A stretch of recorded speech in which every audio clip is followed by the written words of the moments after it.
Hoy día les tengo un video quizás un tanto polémico, básicamente porque vamos a hablar de un tema donde hay dos posturas principalmente y a la vez la elección o la creencia de una de estas dos posturas también nos trae una diferencia en interpretación para nosotros, una aplicación para nosotros en la vida diaria como cristianos, como creyentes. Por lo tanto, si bien es cierto y como dije en un video anterior, no debemos dividirnos como iglesia, es muy importante que estemos unidos en Cristo bajo el Evangelio, que es lo único principal que nos debería unir y no separar. Sí, entender esta postura nos hace, como digo, vivir una vida distinta como cristianos. Y por lo tanto yo pretendo, obviamente, tocar la postura que yo creo que es la bíblica, es la que yo comparto, y mostrarles cómo eso nos puede servir a nosotros como cristianos. Se trata de Jesús, los milagros, sus sanidades, su echar fuera demonios, sus palabras de conocimiento, de sabiduría. Todo eso lo hizo por ser Dios o lo hizo como un ser humano común y corriente, pero empoderado por el Espíritu Santo. Y como les digo, la diferencia es relevante para nosotros. Primero que todo, antes de poder argumentar cualquier cosa, quiero partir de la base de que Jesús es Dios. Eso no cabe ninguna duda, nadie puede negarlo. Y no lo voy a tratar en este video porque no viene al caso. Pero lo que sí quiero decir ahora es que Jesús, cuando vino a la tierra como hombre, se despojó a sí mismo. Eso es lo que nos dice en Filipenses. No estimó como cosa que aferrarse el ser Dios y se despojó a sí mismo y se humilló y vino no solo como un ser humano, sino que además como un ser humano como siervo. Se humilló hasta lo más bajo. Y ustedes saben, Jesús vino hasta lavar los pies, vino a morir por rescate por nosotros. Entonces, partiendo de esa base, la teología, el entender el Evangelio nos dice que Jesús vino como hombre, no como Dios. Si Jesús vino como Dios y murió como Dios, básicamente no tendría mérito. O sea, si Dios puede soportar el dolor, puede soportar la tentación, puede soportar los miedos, no tendría mucha gracia porque es Dios, es sumamente poderoso. Pero como Él lo hizo como hombre, sí tiene mérito. Él decía, recordemos que cuando estaba pronto a morir en la cruz, Él sudó sangre. Y eso es porque tenía mucho temor y mucho estrés. Lo dicen los científicos, los médicos, que la única manera de sudar es porque se le rompieron unos vasos solamente por el estrés, por la tensión que tenía. Entonces, comenzando, Jesús es Dios, pero Jesús se despojó de su deidad para venir a la tierra. En Hebreos también nos dice que no tenemos un sumo sacerdote que no nos entienda, sino que un sumo sacerdote que fue tentado en todo y vivió las mismas cosas que nosotros. Pero el mérito justamente es que como Él fue hombre, vivió la tentación como hombre, pero como hombre no fue pecador y la pudo vencer en el poder del Espíritu. Por lo tanto, ese es el mérito de Jesús, que Él fue un hombre en la tierra, no pecó y aún así pagó por los pecados de nosotros. Creo que hasta aquí estamos de acuerdo, ¿cierto? Ahora, los milagros entonces lo hizo como hombre, como Dios. Ese es el tema en cuestión. Y mi postura es que Jesús hizo todo como hombre, empoderado por el Espíritu Santo. Recordemos que Jesús fue bautizado con el Espíritu Santo. Juan el Bautista decía que él bautizaba en agua, pero después de él venía uno que iba a bautizar con el Espíritu Santo. Y sabemos que eso fue Jesucristo y que nos empezó a bautizar con el Espíritu Santo momento de la conversión, pero más explícitamente cuando vino en Hechos 2 y bajó el Espíritu Santo y nos empezó a llenar, cosa que antes no ocurría directamente. Antes el Espíritu Santo iba y venía, pero después no se quedaba dentro de la persona. Ahora el Espíritu Santo mora dentro de nosotros como creyentes.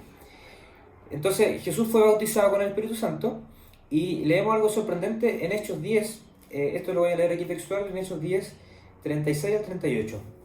Pedro, hablando de Dios, de Jesús, dice: este es el mensaje de la buena noticia para el pueblo de Israel, que hay paz con Dios por medio de Jesucristo, quien es Señor de todos. Y esta es la clave. Ustedes saben lo que pasó en toda Judea, comenzando en Galilea, después de que Juan empezó a predicar su mensaje de bautismo.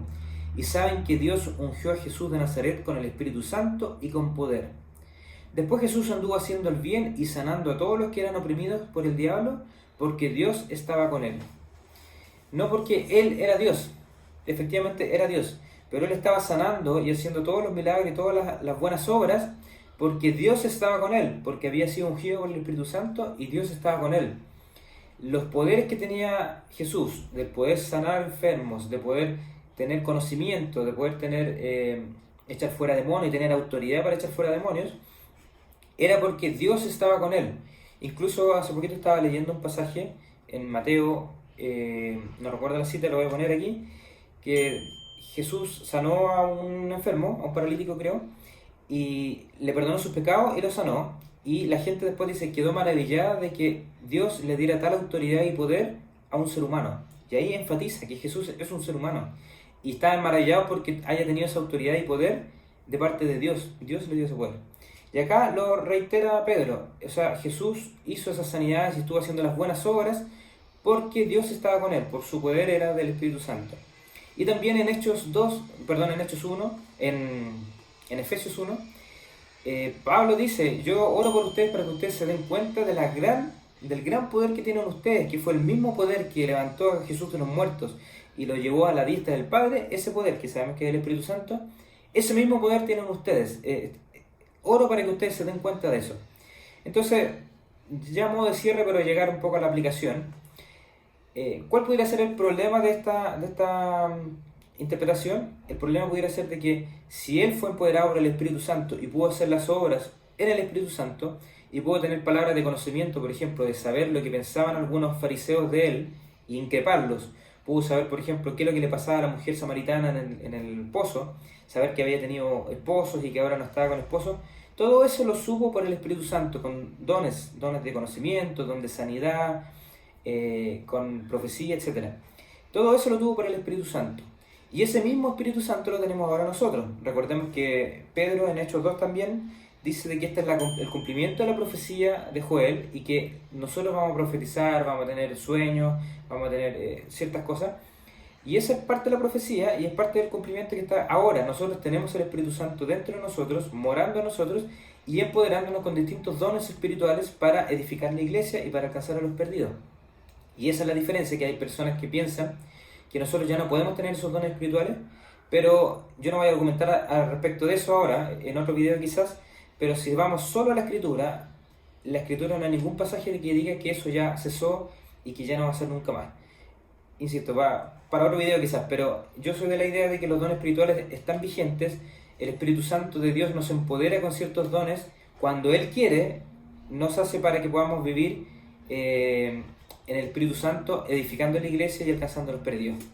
Entonces, dicho eso, ¿cuál es el problema o cuál es la aplicación que nosotros podemos tener de esta, en la cual hay diferencia? Es que nosotros tenemos el mismo Espíritu Santo y Él también nos empodera con palabras de conocimiento, también nos empodera con el don de sanidad, también nos empodera con de repente palabra profética, no para añadir al canon, no para añadir a la escritura, sino que para alguna cosa de edificación concreta, específica para los hombres ahora, para la iglesia. Y no solo eso, sino que Pablo nos exhorta a anhelar estos dones espirituales en 1 Corintios 12 y 14. Y nos dice que anhelemos esto y que si alguien entra a la iglesia y nosotros estamos dando una palabra profética y ellos entienden que eso solamente se puede saber por Dios, que descubre sus secretos de su corazón, esa persona va a alabar a Dios. Y ese es el objetivo, no es ser un super profeta y mostrarse al mundo como un ser superior, ni mucho menos lucrar al respecto. Pero lo que tenemos que tener claro es que Jesús fue el ejemplo perfecto de un ser humano honrando a Dios Padre, obedeciendo en todo al Padre, y Él decía, yo no hago nada si el Padre no me dice, yo no digo nada que el Padre no me diga que diga. Está una conexión total con el Padre y empoderada con el Espíritu Santo, y vivió una vida ejemplar para nosotros. Él fue el primogénito hijo de Dios y nosotros somos hijos de Dios también, y tenemos el mismo Espíritu Santo que empoderó a Jesús.